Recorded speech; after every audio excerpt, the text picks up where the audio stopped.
It's almost hard to believe that Xbox has been around for 20 plus years. And in that time, they've really made an impact on the game industry with things like Xbox Live and now Xbox Game Pass. And they've also had some of the most beloved games ever made. And that's what I want to talk about today. We're going to dive into Xbox's history and explore their catalog of IP and talk about their 15 best games ever made, spanning from the original Xbox all the way up to the Xbox Series. Now, I always like to say this in these type of videos, and especially in this case because this does span 20 plus years. This is only my opinion, and there is a chance that you might have some different games in mind, and hey, that's perfectly okay.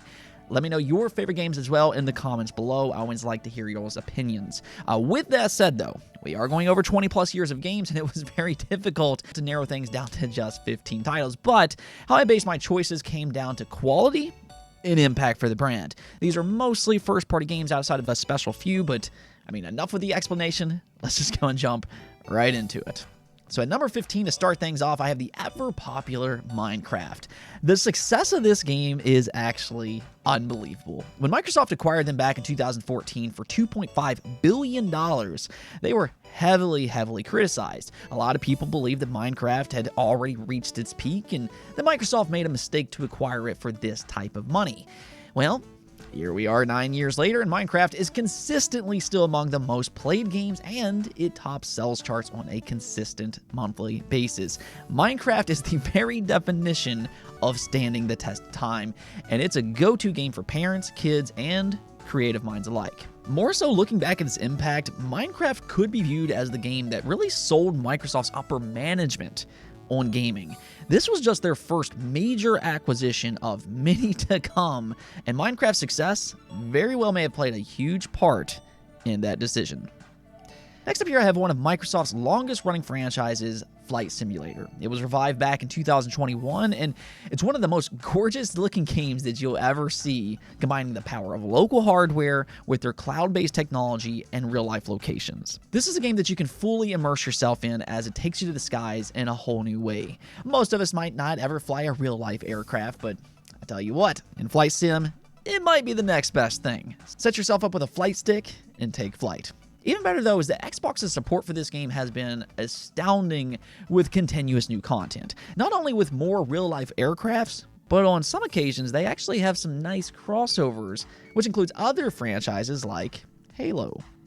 Now, the Rare and Xbox combination has always been a controversial acquisition for the game community. The once beloved Nintendo studio that made games like Banjo-Kazooie, Perfect Dark, etc., is now working exclusively with Xbox.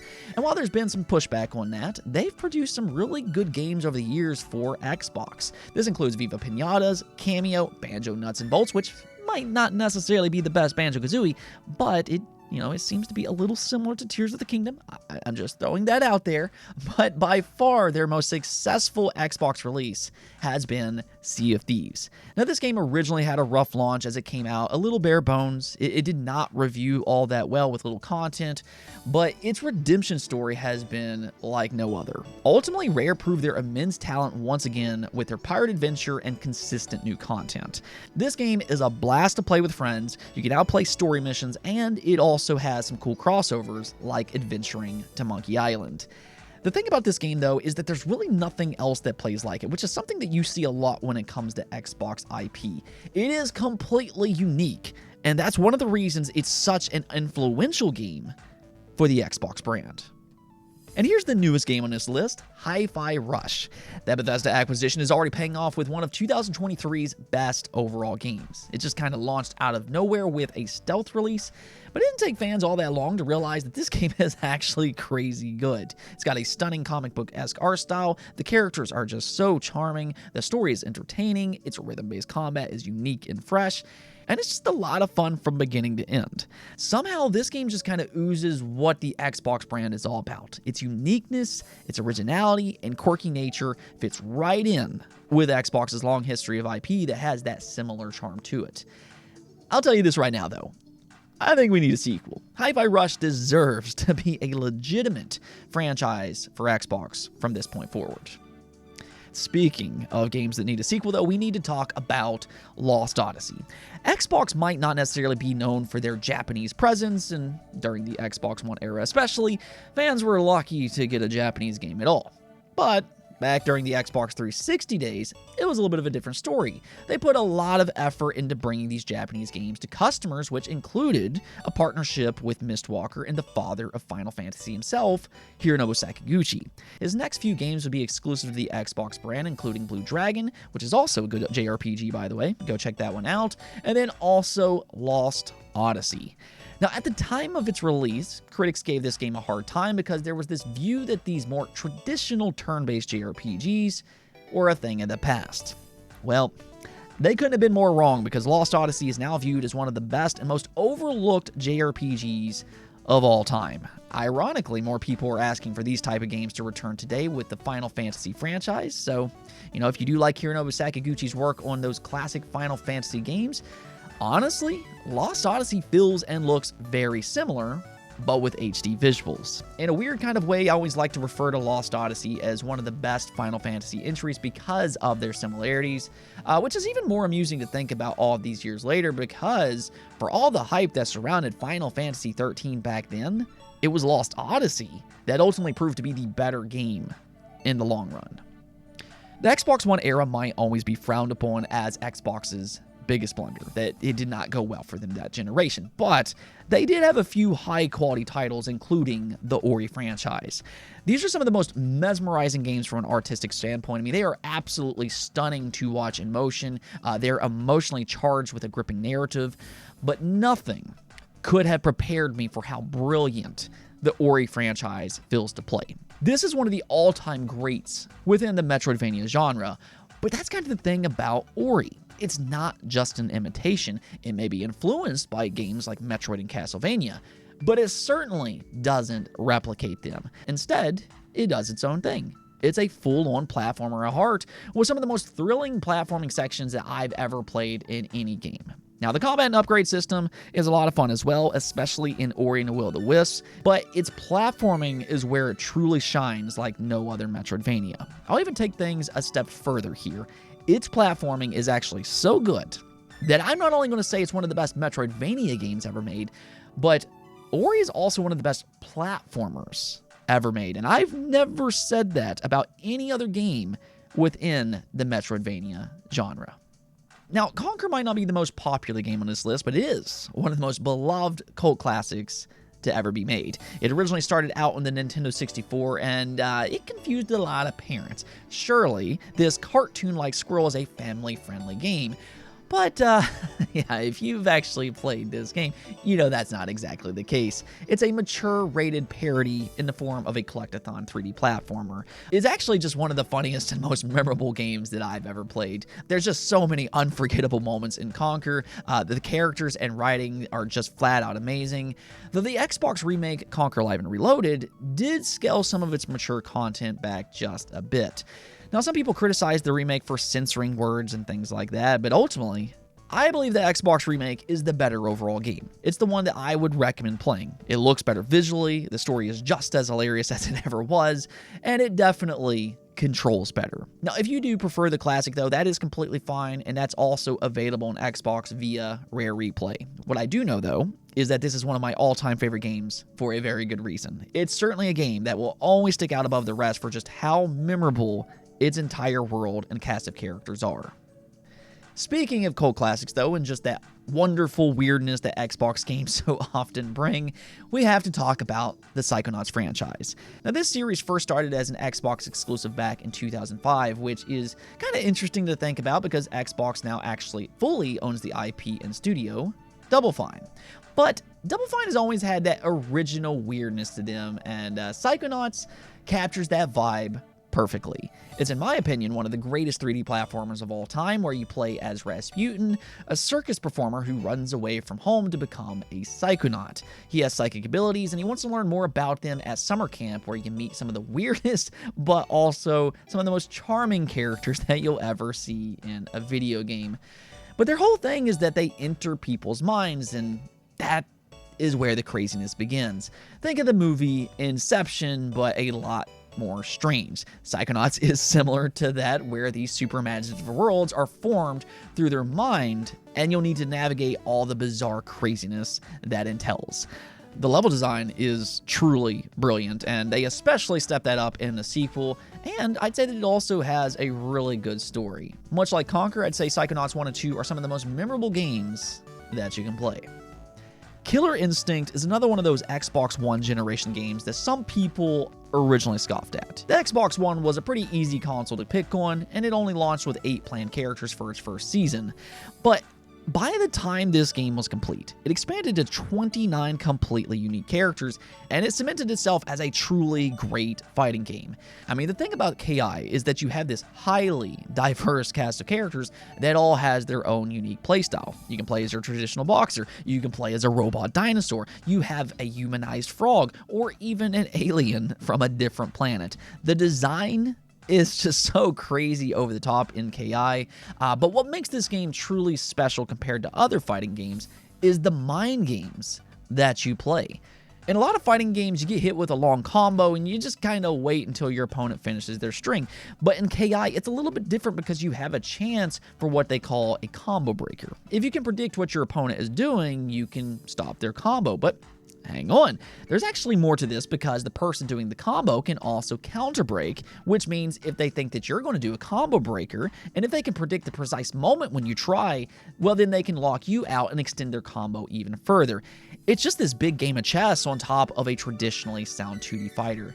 It's kind of weird though, because Killer Instinct is pretty easy to pick up and play. The combos are not difficult to put together, but there's just so many layers to KI that it really just puts itself in the upper echelon of fighting games. Now, on the original Xbox, there were a few games that really cemented it as a major player in the console industry, and Fable was one of those games, a groundbreaking and whimsical RPG that allowed fans to choose their own path. Every choice that you make would have a consequence. That was the idea of this game. You could be a hero in your own story, or you could be the villain. The choice is completely yours, but with every choice that you make, it impacts your character in an interweaving story. If you want to be the good guy, you'll start to look more like an angel, but if you want to be bad, beating up villagers and kicking chickens, while it might be humorous and fun to do, well, you start to look more like a devil. The visualization of your actions was kind of this surreal moment in gaming, a game that can react to what you do. And the best way I can kind of explain Fable is that it's a magical experience. The way it tells its story, the fantasy setting, the whimsical charm, and how it reacts to the players. It's just simply magical. Now, you always hear a lot of opinions about Xbox acquiring Bethesda, and okay, that's understandable, but these two publishers have been closely tied together since the original Xbox. Bethesda needed Xbox just as much as Xbox needed Bethesda, and that's where their relationship started, with the exclusivity of The Elder Scrolls III Morrowind, and then with its sequel, Oblivion, launching first on the Xbox 360. The Elder Scrolls series has since been closely tied to the Xbox brand, and I mean, my goodness, all three of these games are viewed as some of the all-time great RPGs. Skyrim to this day has a massive community, and for a very good reason. Bethesda just knows how to make immersive worlds that are fun to play in. I'll never forget when I first played Oblivion on the Xbox 360, and I played for hours upon hours upon hours, and I just kind of got sidetracked from the main quest. I was just doing my own thing, and the exact same thing happened with Skyrim. You just get lost in these worlds, and there's never been another game that's had a world that's captivated me in quite the same way. The Elder Scrolls series is something truly special, and ironically, after being tied to the Xbox brand for years, it's now fully owned by Microsoft. For the longest time, Halo was the first-person shooter king on the market. That was the game to beat. But then, here comes the new kid on the block, Call of Duty 4 Modern Warfare. It completely changed everything. This military shooter with the use of special perks and custom gun builds to create your own competitive character exploded onto the scene in a way that is still felt to this day. And while this was a third-party game upon its original release, It really took advantage of what made Xbox so special during the Xbox 360 era, the connectivity and social aspect of Xbox Live. This was such a new and exciting era in gaming history, the rise of online gaming. Consoles were now able to fully connect with each other, and these competitive games like Call of Duty were really starting to take advantage of this. Games started to become more social, friendships started to form through these games, and Xbox and Call of Duty 4 was a centerpiece in that growth. Call of Duty 4, I believe, is one of the most impactful games of the Xbox 360 generation and the rise of online gaming. The big three Xbox pillars has to start with Xbox's competitor to Gran Turismo, Forza, their very own simulation racer. And while Gran Turismo popularized this format and was known as a staple name, Forza brought competition in a way that I think was unexpected. The sheer quality of each Forza Motorsports game put it in the conversation of being in that category of the king of racers. Now, I'll let you all decide on which one you like more. That's completely up to you. But that's the thing about Forza. It's not just in that conversation of the best simulation racer, but its spin-off series, Forza Horizon, has equally cemented itself in gaming with its open-world format and a more arcade-like approach. They drop you in this fully open world location and they just let you live through its car culture. You'll see other real life drivers race alongside you. The scenery is stunning. You can drive on road and off road. You can find hidden locations, and it just brings a whole different dynamic to racing games. And in a way, it seems to be setting a tone for this genre going forward. Back in 2006, with the use of Unreal Engine, Gears of War dropped onto the scene and was immediately lauded for its stunning and groundbreaking visuals on console. It took console gaming to the next level, but this wasn't just a good-looking game. It was something so much more than that. It was something truly special. It ultimately became one of Xbox's main pillars. Gears of War on the surface is a dark and mature game with a chainsaw gun where a monster threat lives below human civilization and is wrecking their world and putting them onto the brink of extinction.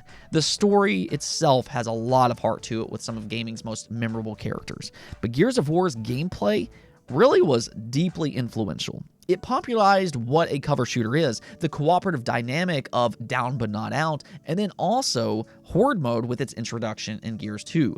Gears of War's footprint still lives on to this day, but I'll tell you this right now, I firmly believe to this day, there's still no other game that's done a cover third-person shooter better than Gears of War, and that is especially showcased in its multiplayer, which hasn't been replicated in any other game. Its mechanics are fundamentally deep with a large skill gap from beginners to veterans of the series. It becomes a much faster game than just a traditional cover shooter as you learn its mechanics, and with its unique and interesting weapons that you pick up on the field, there's a lot of strategy and teamwork that's involved.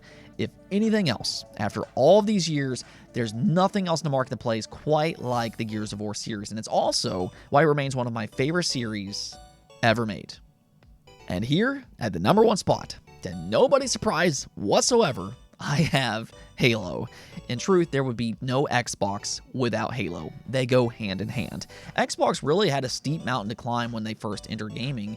This was really at the height of the PlayStation brand with the PlayStation 2. So Xbox, they had to prove themselves worthy of being an actual gaming company. They needed to earn that respect from gamers, and that was ultimately done with Halo. Here came this new first-person shooter, and it completely changed console gaming as we knew it.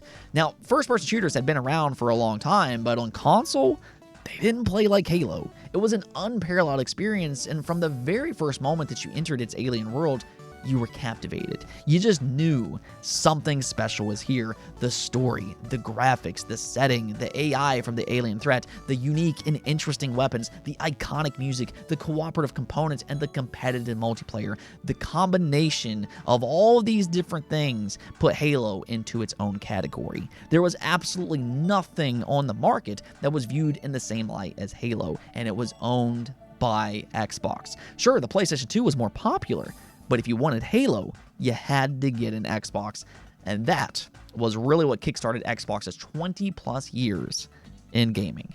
While Xbox has grown into a massive company with 20-plus studios under their belt, you can always trace their most important IP back to one single franchise, and that's Halo. And there you go. That's it for this video, but I will leave you all with this. This is 20 plus years of Xbox's history, but I firmly believe this. This is just the beginning for Xbox, and with all their new studios, they're really just now getting started. With that said, though, if you enjoyed the video, do make sure to hit that like and subscribe button, but other than that, till next time, peace out.